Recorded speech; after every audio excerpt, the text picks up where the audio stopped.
fan questions and comments and stuff that people want to talk about. So I'm really excited for this. First of all, there is a ton of fraudulent paranormal stuff out there. And I can actually admit to you that part of the reason I got so kind of fired up about making sure I point out things that I see that are wrong in the paranormal industry is because I actually worked for one of the biggest frauds in the industry. And I'm not going to share his name or where he works, but he is an executive producer. No, it's not Zach Bagans. And he's more about quantity, so many shows over quality of shows. And he's just trying to make money off of them because he knows that it's an industry that thrives because people love this stuff. And so I don't think he's the executive producer on Nick's show, so please don't accuse me of that. But after I worked for this guy, I worked for him for a long time. That's when I fell into production. And he decided to tell me that he was going to create a show around me or around my character. And I was really excited about it. So we did the show and we were getting ready to leave. It was going to be, many countries that we were going to go into and investigate. And before we left, he handed me a script and he asked me to memorize the script. And he told me that my title had changed from lead paranormal investigator to psychic. Now, wait a second. I am an empath. You guys know that. You know what an empath is.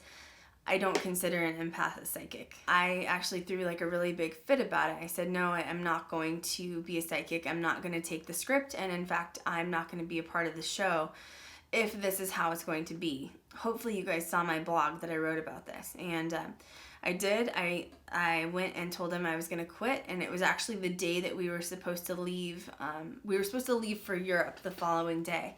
And I was totally against being on a fake, phony, fraudulent project for paranormal. I told him that I had worked so hard for so many years, built up my credibility, built up my fan base, especially starting with Travel Channel and Paranormal Challenge. And I said that I wasn't going to ruin my image just for him to make a quick dollar on a show. He proceeded to tell me that basically I was a stupid female and that I was a woman that, belonged in the kitchen. And he said that I was a baby maker and every single other horrible thing a feminist doesn't want to hear. Long story short, I actually left with poison. I was upset. I left and quit, and I had been living in like a loft in Santa Monica. It was beautiful.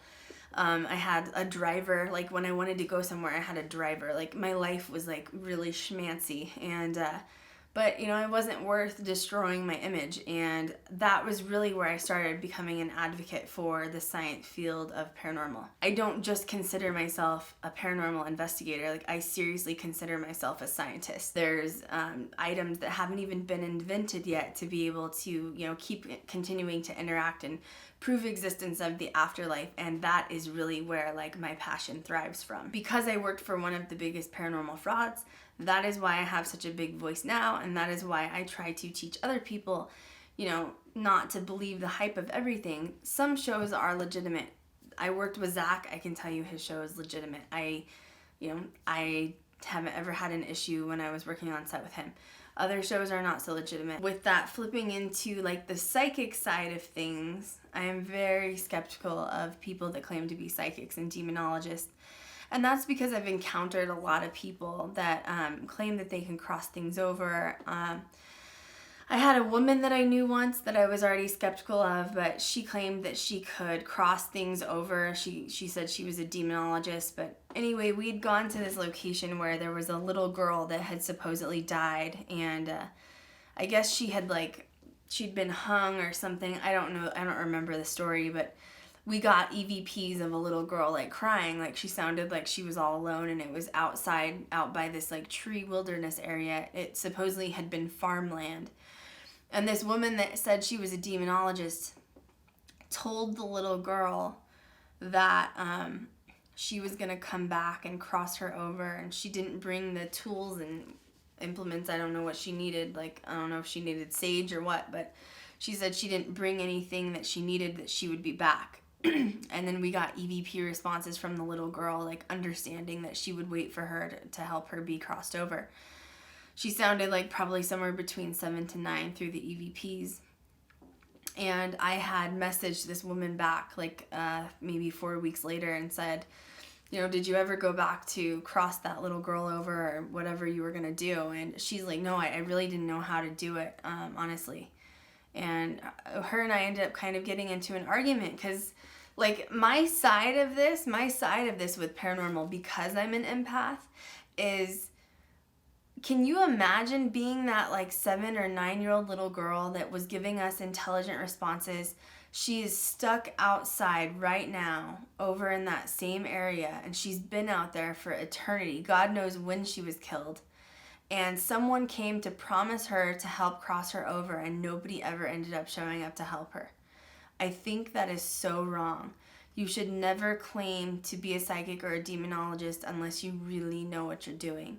And the only legitimate demonologists that I've really met are extremely holy people. Like, they are very much like of the light of God, you know, like they're very into their religion and stuff like that, because you have to believe of the higher ups in order for them to come down and help you cleanse or remove or whatever else that they do.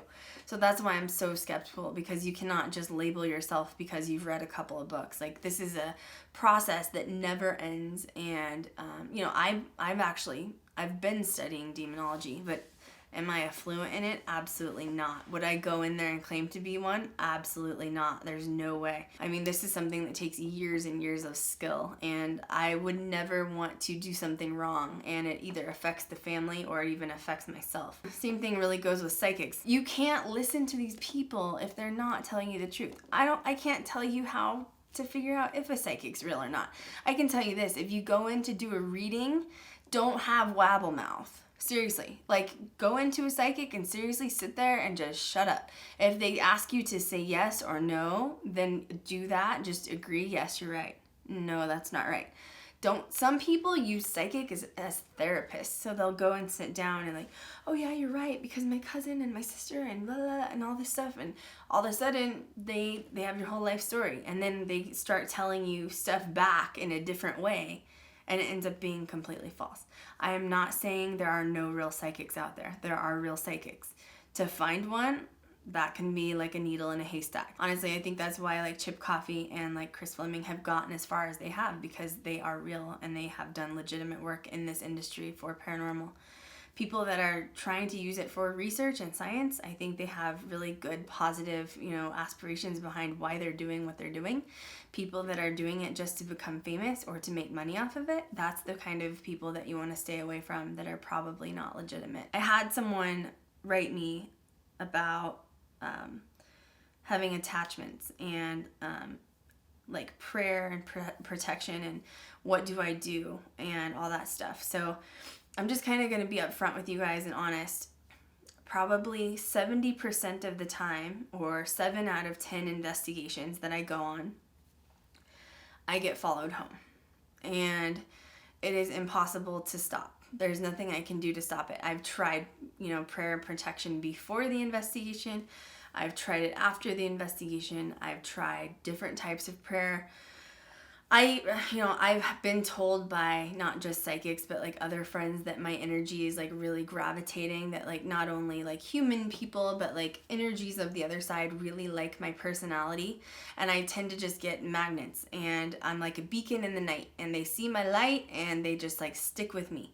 I've had a couple attachments that have lasted for like a really long time, until I was finally able to like cleanse my house and cleanse myself of them. You don't want that stuff hanging around though. Like, I went through phases years ago when I was getting attachments and I was afraid to like kick them out, because like on one side I felt bad, and then other times I'd get mad and like scream to get them out. I wasn't doing the right things.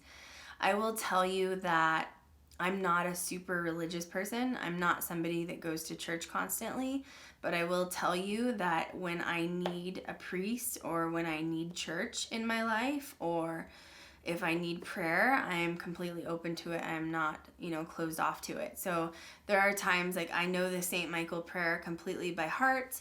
Sometimes I will go to Walmart and go crazy and buy a bunch of St. Michael candles and light them all over my house.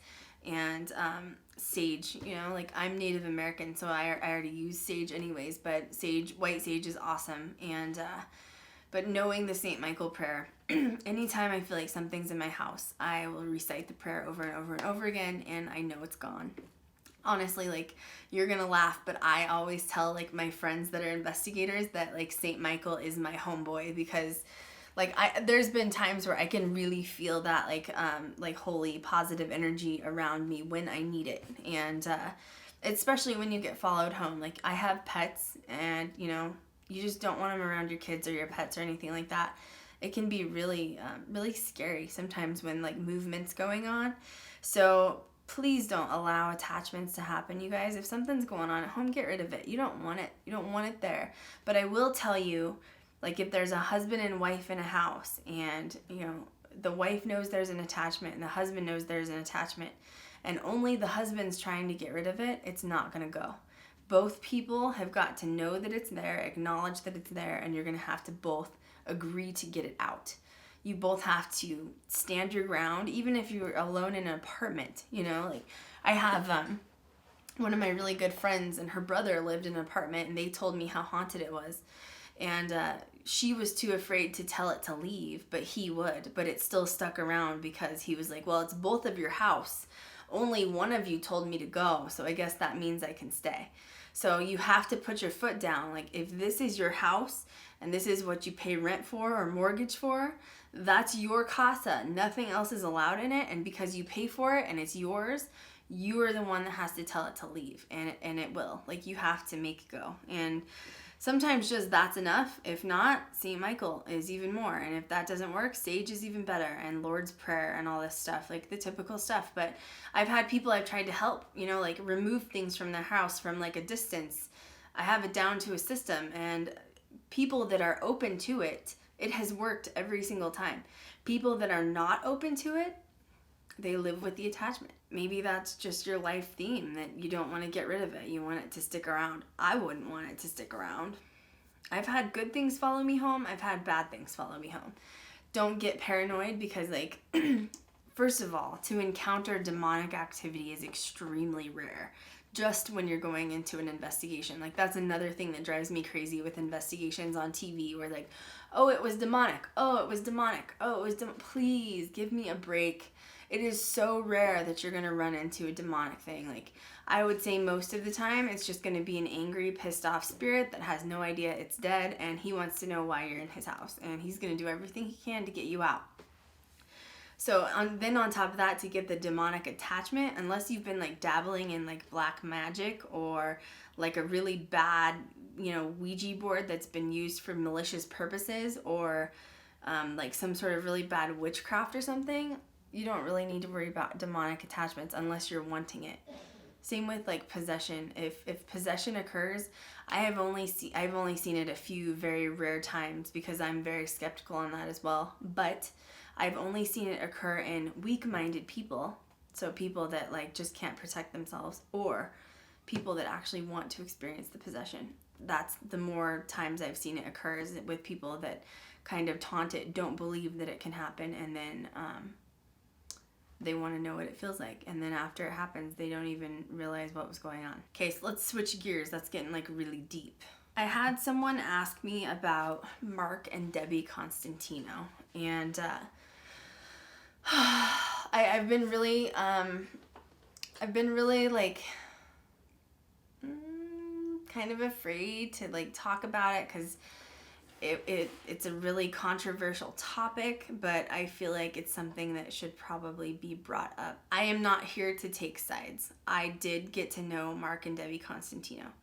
When I got to work with them, with Dave Schrader, and when I got to know them, when I got to work with them and when I got to know them, they were amazing people. There were a lot of times I would pick them up from the airport, and I would drive them to like Dave Schrader's location and stuff, and most of those times it was like 3 to 6 hour like car rides I would have with Dave, and that I would have with Mark and Debbie. And so I got to know them like really well. And I can tell you, like, Debbie had this huge love for animals. She was always rescuing animals and helping people save animals and stuff.